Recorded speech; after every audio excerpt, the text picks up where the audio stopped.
true murad and who is the true hike? Just this morning, Allah Ta'ala inspired my heart with an incredible topic that, who is the true murad? The true murad is the one whose murad, aim and objective, is Allah Ta'ala. Or what is the reality of tasawwuf? Now, who is the true sheikh? The true sheikh is the one who guides his murad to his desired objective. He supplicates to Allah Ta'ala and cries from the depths of his heart on his behalf. This is true tasawwuf. Therefore, the true murad is the one whose murad, objective, is the being of Allah Ta'ala. This verse of the Quran Sharif, they desire him, declares that the real objective of the true lovers of Allah Ta'ala is the being of Allah Ta'ala. Thus, every murad should take stock of himself in the light of this verse whether he is a true murad or not. If our murad is truly the being of Allah Ta'ala, then we will never look at Ghayr Allah. As for that murad who casts evil glances, and looks at Ghayr Allah, then know that his intention is still deficient and he is still not fully matured. The kebab of his nisbah is still raw. Whomsoever eats raw kebab will be tasteless, and others who associate with him will also remain without taste. It is not possible that a true Allah Wala has the love of the world and Ghayr Allah in his heart.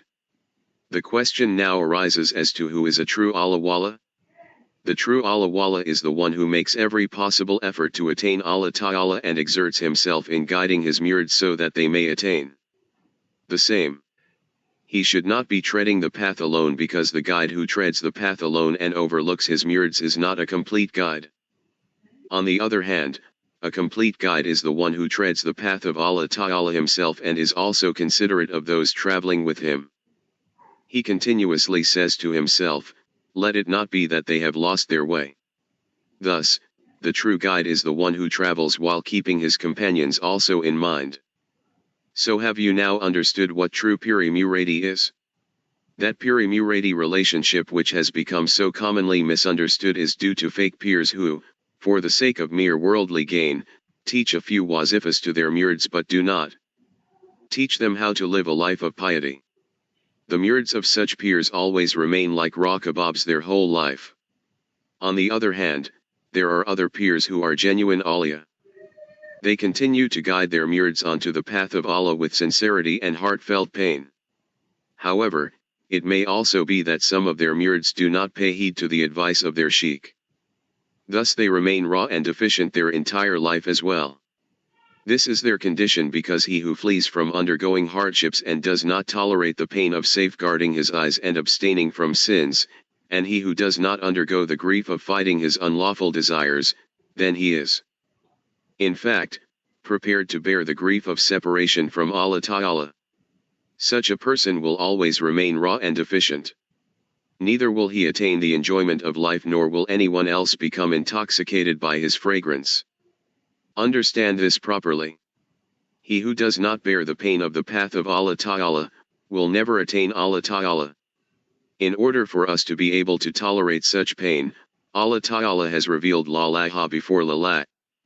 In this way he is indicating that we must bear the grief of abstaining from Ghayr Allah, only then will we attain nothing except Allah. Concerning this I have composed a couplet, G*JD2 La ilaha comes first in the kalima of unity. When all besides haq vanishes, then only does haq come. Ghayr Allah will destroy you, and you will attain nothing from them. What will these temporary beauties give you? When they do not possess any power over their own safety and well-being, then how can they guarantee safety and well-being for you? Leaving Allah for Ghayr Allah is the height of foolishness. For how long will you continue with such nonsense? After all, there must be a limit. When beauty fades away, then you choose to flee from it, but for how long will you continue to flee in this manner? Why did you not flee from that which you were commanded to flee at the very moment that you were commanded to do so? This is the meaning of Fa'furu lillah, it is to flee from Ghayr Allah, including all acts of disobedience, towards Allah.